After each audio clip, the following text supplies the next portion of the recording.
Imagine a world where you knew that you mattered and you belonged. The people cared about you because we were so darn good at listening to one another, no matter how different we are. That is what Sidewalk Talk is doing by putting listeners on sidewalks all over the world so that we can practice the art of connecting. Join me, founder and director Traci Rubel, as I interview experts on the fine art of human connection and interview some of our volunteers who've been listening on the sidewalk and even some of the folks that we've listened to. And if you want to volunteer, consider joining us at sidewalk-talk.org. You know what's so cool about Brad Montague? Every time you're around this guy, I mean, for me anyway, I think for you too, you just want to be a better person. There's something so legit, so authentic about his vibe. His whole mission is to bring awesome grown-ups together to make a more awesome world for kids. So he's looking at everything through the lens of his own children and your children and my children. He works with companies, colleges, creatives, churches, schools to bring people on a fun adventure to really create possibility and change. His new book is Becoming Better Grown-Ups, and he's been making this joke that his book has sold fewer copies than the pop-up Danny DeVito cardboard, which I don't think is true anymore. But gosh, if you need a love transfusion, I know I said this about Spring Washam too, but this is another one of those people that you're going to get a love transfusion from. So I can't wait for you to listen in this conversation. Some of you heard it on our Facebook Live, bringing it to you again on the podcast and listen all the way through. I do have one error I made. I meant to ask him what his favorite band was, and I stumbled because I was so nervous, and I asked him what his favorite brand was. So don't be confused when you hear me say that. What a goofy question. I definitely lost some sleep over that one. But anyway, here, without further ado, is Brad Montague.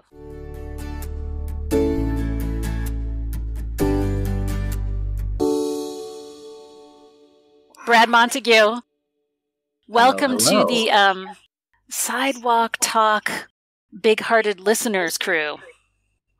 That's a great title. That's a great way to describe what you do. That's what we do. But you're one of them too. I mean, you're one of us. You're just part of the club. You're just, I'm in your club. You're in the club. So I want to start this off in a really unusual way because you do lots of interviews, and I wanted to do something a little different. So Thomas C. Knox is watching. He just said, Thomas, I was just shouting you out. Thomas. To Brad. Thomas, I'll send you a slap bracelet, and we'll be BFFs forever. And Stacy just said hello. Forever. So a bunch of folks are saying hey. I'm going to give you a lightning round here of questions. Ready? Brad, what'd you eat for breakfast today? Oatmeal. What's your favorite oatmeal. What's your favorite toothpaste brand? Crest. What's your favorite brand? Ooh. This sounds so personal.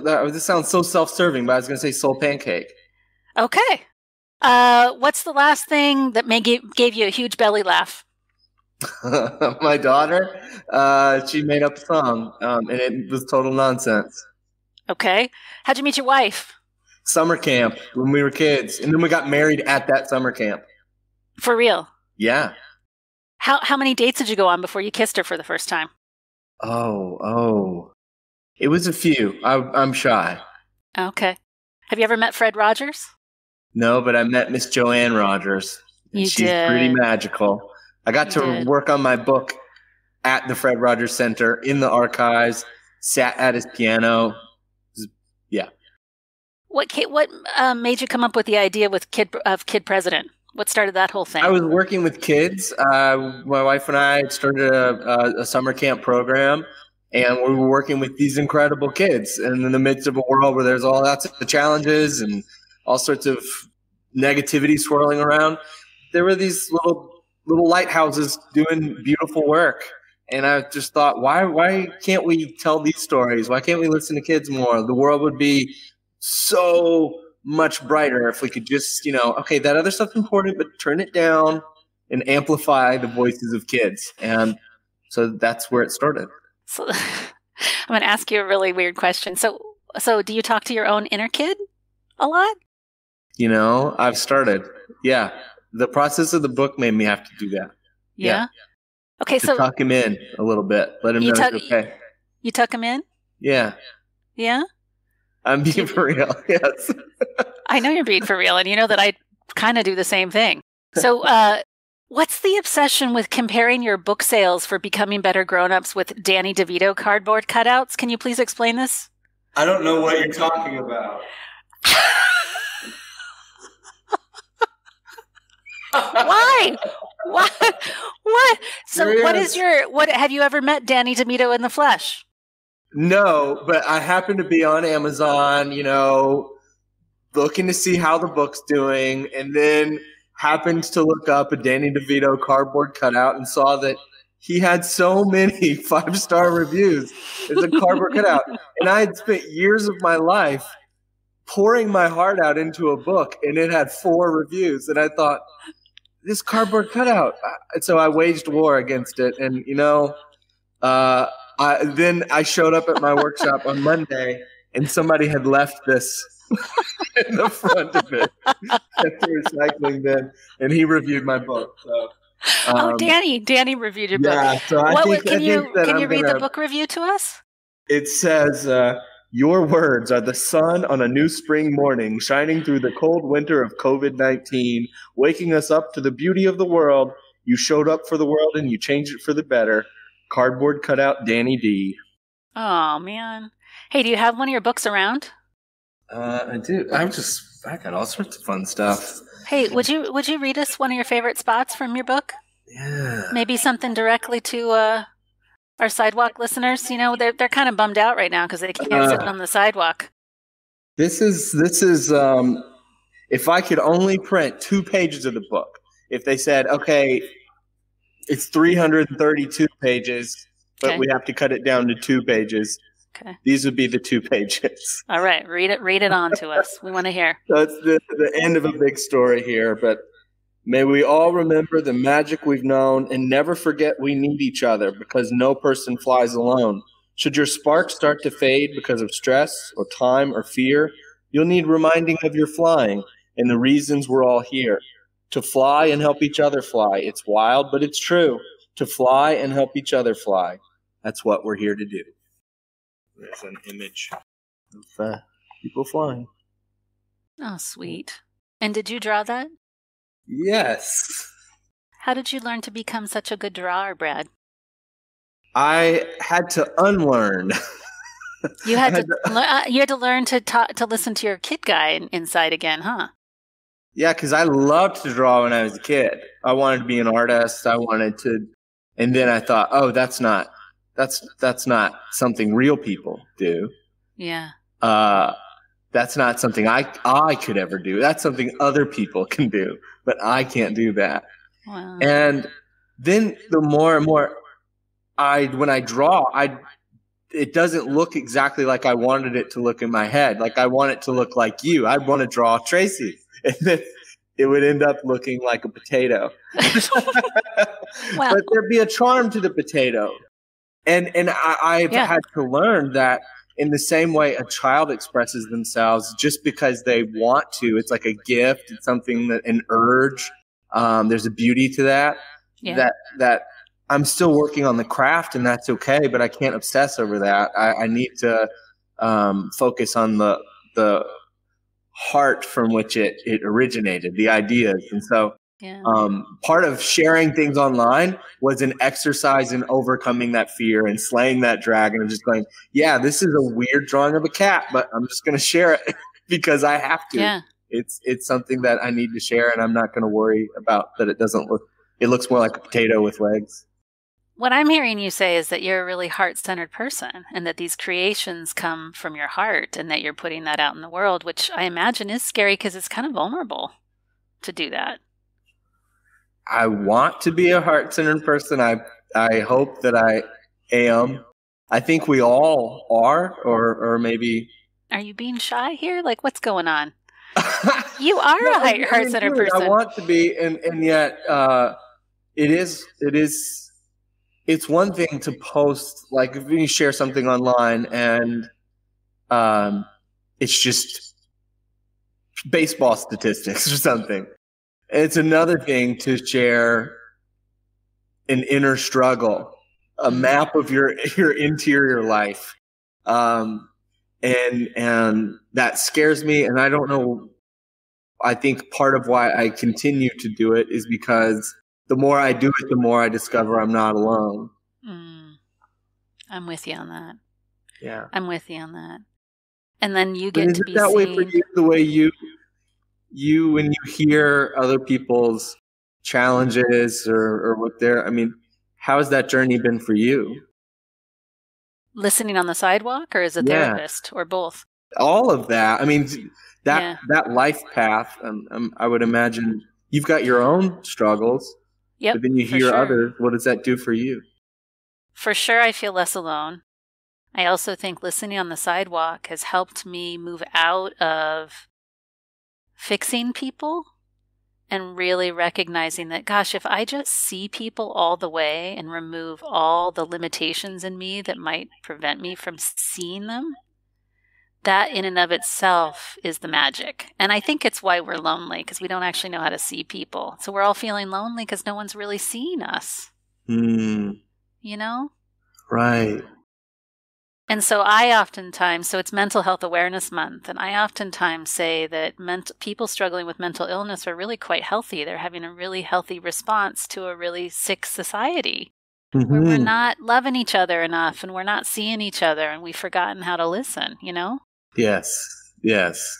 And what I love about you is I oftentimes feel like your work is always trying to get more of that out there. It feels like I don't know. I feel like when I see your Instagram feed or I see you on the video, my kids love Kid President. They made sure to say that I had to tell you that.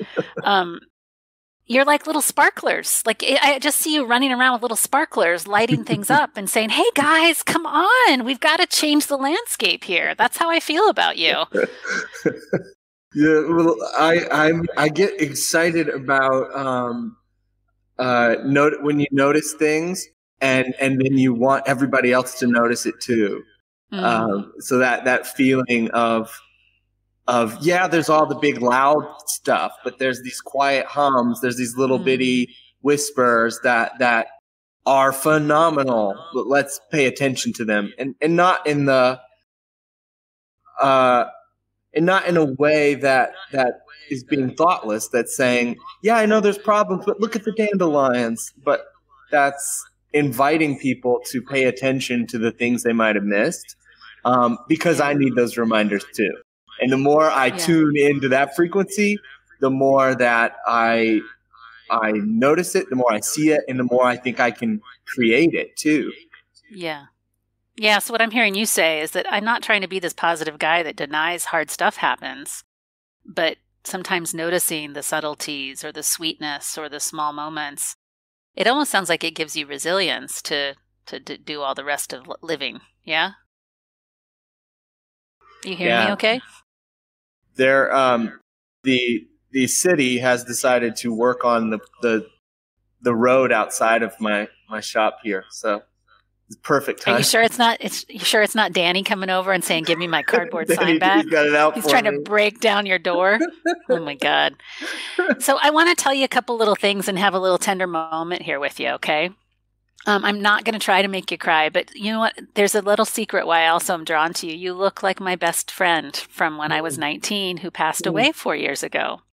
And so whenever I see your face, I just feel sort of naturally drawn to you. His name is Travis. Probably his wife, Lisa, is watching, but he was an illustrator as well. And so I just wanted to share that with you. I often get this little moment. Yeah, I'll send you a cute little, later I'll send you a little video of he and I talking before he passed. He was a big Star Wars fan, and he was trying to stay alive to get to the next release of Star Wars, and he wasn't going to make it. So I called Lucasfilm. I said, "Look, man, this is my best friend in the world," and they actually sent the film to his house before it was released. Unbelievable. Yeah. It was like the best thing I ever have done. I can talk about it now. They said, please don't tell anyone we did that because we don't want everybody calling. Wow, which film was that? Was that Force Awakens? Was that? It was the one where the first one with the gal in it. The first. Oh my goodness! Wow. Yeah. Wow. And then he got to talk to J.J. Abrams after. It was really sweet. It's really sweet. So you remind me of Travis. So I just wanted to tell you that. And I also told you that I was going to read to you one of my dearest poems from when I was an 8-year-old little girl, because you always speak to the kid parts in us. Mm-hmm. So I'm going to read it to you now. Is that okay? Is this a poem you wrote? Heck no. This is a poem by Sarah. I do not write poems. This is a poem by Sarah Hallbrick. Sarah Hallbrick, I just want you to know, wherever you are in the world, that your poem was on my nightstand as a little girl and probably kept me alive in many ways. Here it goes. You are not the boss of me and what I feel inside. Please don't say, let's see a smile, or tell me not to cry. I'm not too sensitive. You think my insides steel? You can't tell me how to be. Feelings make me real. That's my poem for you.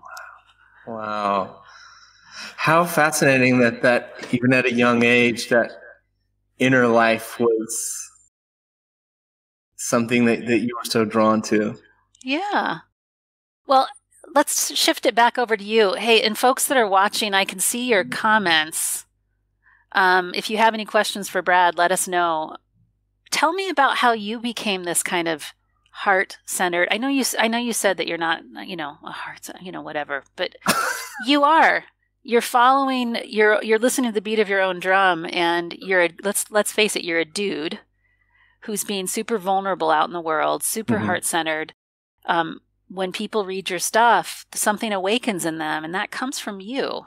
How did this come about? How did you become the modern day Fred Rogers? It is. I don't know how to talk to you, because every sentence you say, I have to process how absurdly kind it is. Isn't it your quote that said that we need absurd amounts of love right now? Call for absurd love. Yes. Take it in, baby. Take it in. I think, like everybody, I am on a journey, have been on a journey, and still on it, of becoming maybe who I've always been, and becoming more of the child that I originally was, but who has some wisdom and experience combined with that innocence. I have always been fascinated by the strength that it takes to be tender, the boldness in being gentle, and that stuff is not things that boys are normally celebrated for having or being, or shown models of that. Yeah. But those were the people that I looked for. And the more that and then there were times where I was uncomfortable with being that person or being open in that way. And sometimes still that way. But finding that leads us to great connection with each other, that is needed in a world that's loud. We need people that can create a quiet space. We need gentleness. We need grace. We need people around us that can create spaces where everybody belongs. Stories that point us to who we can be. Stories that aren't just loud, but I also love to be silly. And so how do you reconcile those two things? And maybe they are the same thing, that being profoundly silly is actually the point. When you look at people like, who we think of as wise, but also as leaders, you see like Desmond Tutu, and every time you see him, he has been through and marched people through some really challenging, heartbreaking moments in history. And yet every time you see him now and he's older age, he's laughing. And there's this lightness to him, even though he's been through so much that's heavy. I'm just drawn to that, and I want that. So I'm still figuring that out.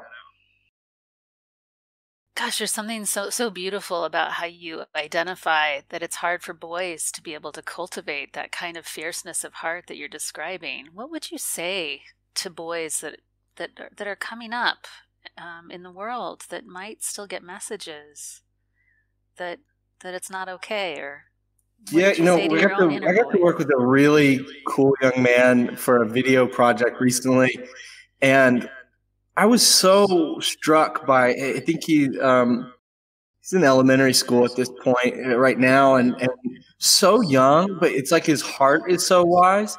He was already feeling so much injustice. Like he would see things at his school and just be so sad that so-and-so didn't have lunch, or that these people wouldn't sit with that person.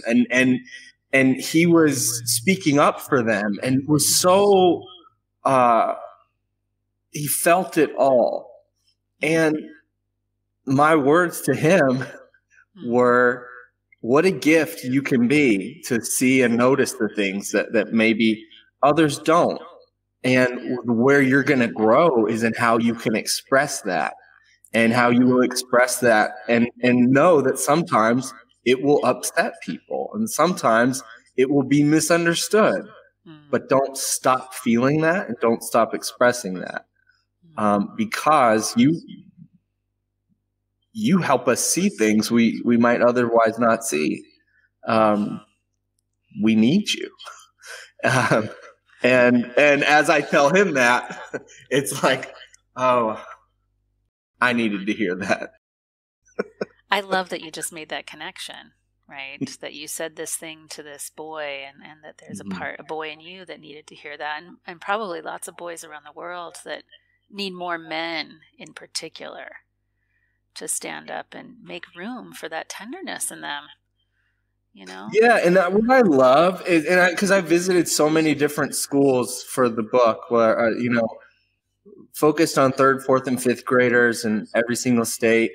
And I actually met so many men who were working specifically in elementary schools because they grew up and didn't have male role models. They never had a male teacher, especially when they were kids. I met several male kindergarten teachers, and they were just magical people. The way that they were so strong, but could be so silly and so approachable, and a lot of principals that were in roles. And there's actually one of my friends who's here. He's in our small town here. He's the principal at the junior high, and one of his big things is always telling everybody, "I love you," and using those words, love, this big word that you don't normally. It's not okay for boys to say that in a lot of society places. It feels weird. Yeah, but it shouldn't. Yeah, and they're making it okay. Yeah. So what was the inspiration for writing Becoming Better Grown-Ups then, Brad? I want to hear. There's so much. I originally just wanted to do kids books, and I've got several kids books in me, and working on one that's due right now. But this book came because I decided to visit schools. As I was visiting them, I just declared it a listening tour, where I was going to stop trying to share stories and stop trying to speak, but just hear what kids had to say. And I would ask them, how can I be a better grown-up? What does it mean to be a good grown-up? Who are some good grown-ups? Do any of them exist? And the kids were so disarming. They were so funny and charming and really, really smart and unafraid to tell me what they thought. And the more they told me, the more I felt this responsibility that, ooh, I've got to share this. I have to. So I didn't know what it was. I thought maybe it's just a talk or it's a blog post. But the more it grew into all 50 states and all these schools were applying to be part of it, it grew bigger than me. And even now, it's a book, but yet already so many people are turning the book into other projects. And to see it be generative in that way is super exciting to me. Wow. You want to dream big with me for a second? Yeah. Let's dream big. So let's say that this book inspired some kind of magical action that changed the world, that left this legacy of love behind. I'm just making this up on the fly, but I'm just dreaming with you. I'm following you. I like this. What kind of magical love action, or actions, because you don't have to pick one, would you like to magically materialize and come out of becoming better grown-ups? I think one thing that is happening right now, but that needs some help, a little nudge, is there are already millions of great guides, mentors, teachers, friends, great grown-ups who do not realize their impact, who do not realize that the way they show up, because they're looking and they're going, oh, I don't do this. Oh, I don't cook a meal every night. We don't go on big trips. Oh, I don't do this for my students. I'm not a Pinterest teacher. I hear that all the time. And what research shows, neuroscience shows, what feedback from kids show is you looking them in the eyes every day, you listening to them, noticing them, seeing them over time, that changes everything. Yeah. So what I think would be what I want to see happen and what I want to nurture is the tapping on the shoulder, the whisper in the ear to say, you are doing it. You are making this happen. You are already writing a better future for humanity because of the way you show up for kids. And if we nurture that, if we notice that, if we really celebrate those little bitty things that are happening every day that are holding society together, it will grow. So I've had this Society for Better Grown-Ups, and I make them say the pinky promise, and I give this pen out to people that says, I'm a member of the Society for Better Grown-Ups. I will grow and help others grow. I will laugh and help others laugh, and I will fly and help others fly.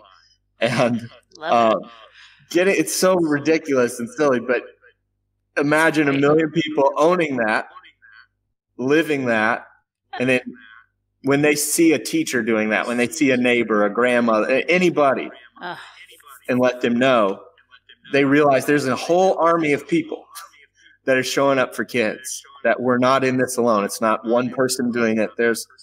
It's a movement of people. The shopkeeper, the school teachers, the neighbors, Can you imagine if you took over a town and everyone was making this commitment and that whole town just sort of focused on cultivating that for a year? Yeah, we're going to be for kids. We're going to do what's best for kids. And we're going to have hard days, but we're going to do this together. And what's really amazing is that already exists. There's also the flip side of that where it doesn't. There's places where there's a lack of love, a lack of care, people who don't realize the impact they have on kids in a negative way.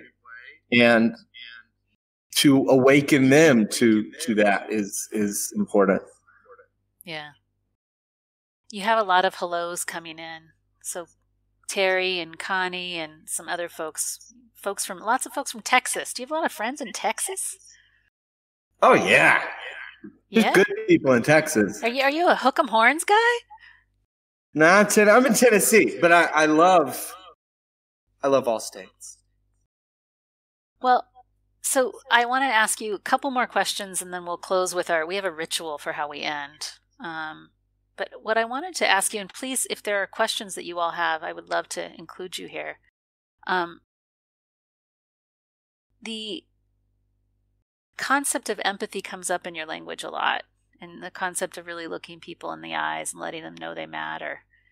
What does that actually mean to you? I mean, what's your version of empathy and letting people know they matter? Like, we like to listen. What's your version of listening, Brad? Or how do you hold it? Teach us something. Well, summer camp's always been a special place for me because when I was a kid and went, I had this experience where people who were older than me looked me in the eyes and said, "Oh, you're funny. Oh, we see you. Oh, we like you." And said, "I have a place at the table." And that feeling is something that sticks with you when you feel that sense of belonging. And what I want to be and what I want to nurture is bonfires of belonging everywhere.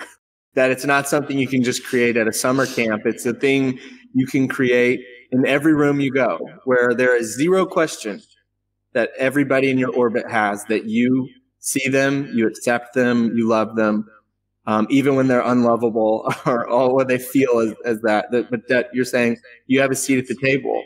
And that takes fierce strength. It takes a lot, but that's what grows good, rich, vibrant communities and a good, vibrant world. Yeah. And that's why I've been so drawn to what you all do. Is what is some people sitting on a sidewalk and inviting people to talk. That's saying, "Hey, you have a seat here with me. This is a bonfire of belonging. You can sit, you can not say anything, you can say something." To be able to create that anywhere you go, whether it's a story, that was why also YouTube has been fascinating for me, because it can be a platform to just dump content, or it can be little campfires, and people gather around them and share what they've learned, or sit and listen and be healed, or whatever. But when you start to see everything that way, you approach it with a different spirit, and it's received in a different way, where people see, "Oh, you're inviting me. I want to be the front porch. Everybody can come on in. Come on in." It's so sweet. I want to be more like you. I want to be like you. So one more question, then we'll do our close, but I think this is a juicy one, so buckle up. How do you cultivate that fierceness of heart to be so loving, even when there's hard things going on in the world, or people are behaving in kind of hard ways? How do you cultivate that fierceness of heart? We grow in relationships, we grow with people, and my family is one in which they help me grow and push, allow me to grow into my best self, but then also mentors and friends that have been really important, and people that I said, I am so third grade in the way I make relationships, but I will just say, "Hey, will you be my mentor?" Like, I need you. Having to be that blatant about it was helpful to me.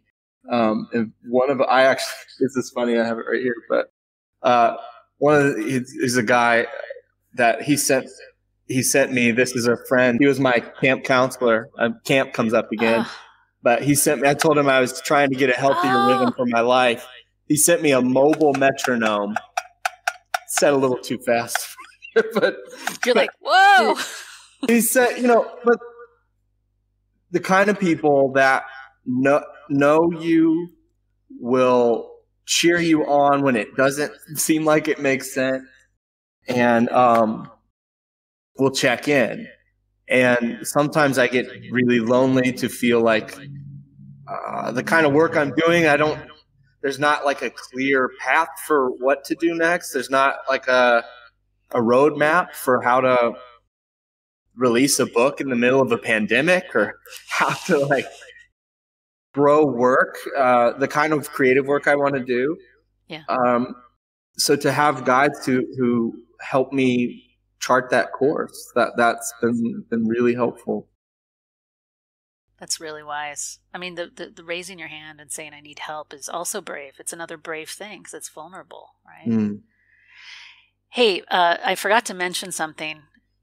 Guys, what you just showed with this, what is it called again? Those little timer things with the piano? Metronome. A metronome. That is such a perfect description of what we're launching for Mental Health Awareness Month. Because normally we put on these big events and take over cities and have sidewalk listeners everywhere. But because we can't be out on streets, we're sort of initiating random acts of connection. Very much like mailing a former student a metronome.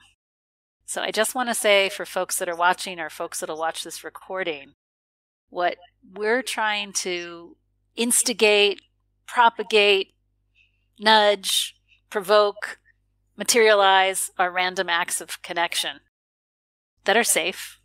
So me and my son are making mini bundt cakes and I put them on the neighbors' doors. Oh, that's good. Because he's a good baker. He's lucky really neighbors. And I want to eat them too.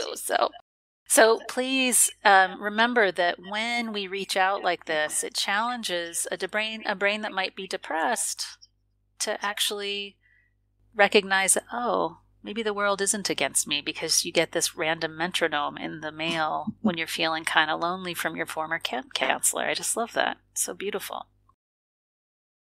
So, Brad, there's a way that we end our conversations here. It's a tradition. So for all of the folks that we interview, I get out of the way and I let you take the floor and speak directly to our listeners.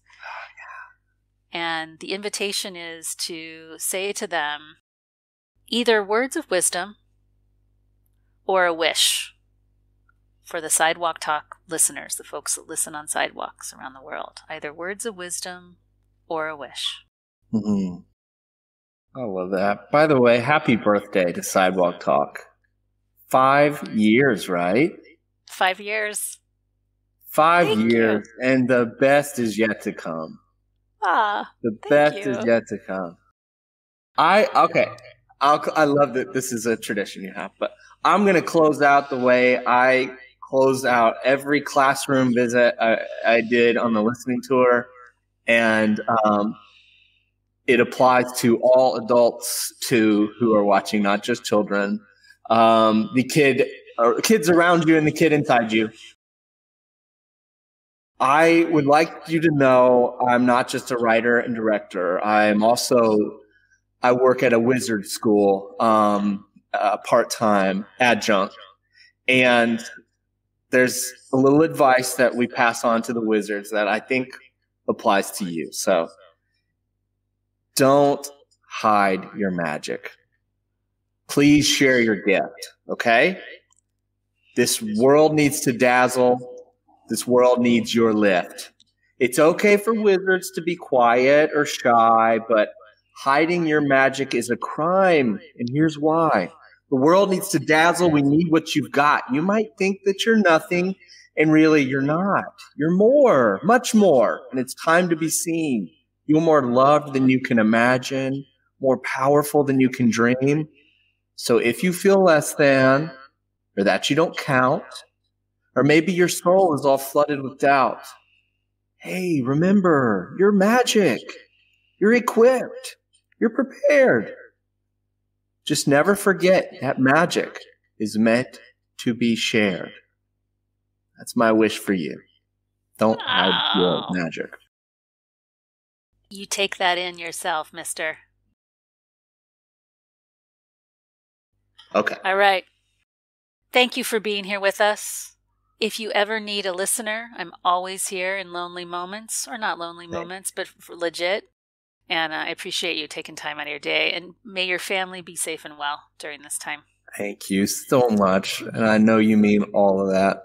Thank you. I do. All right. Bye, Brad. Bye.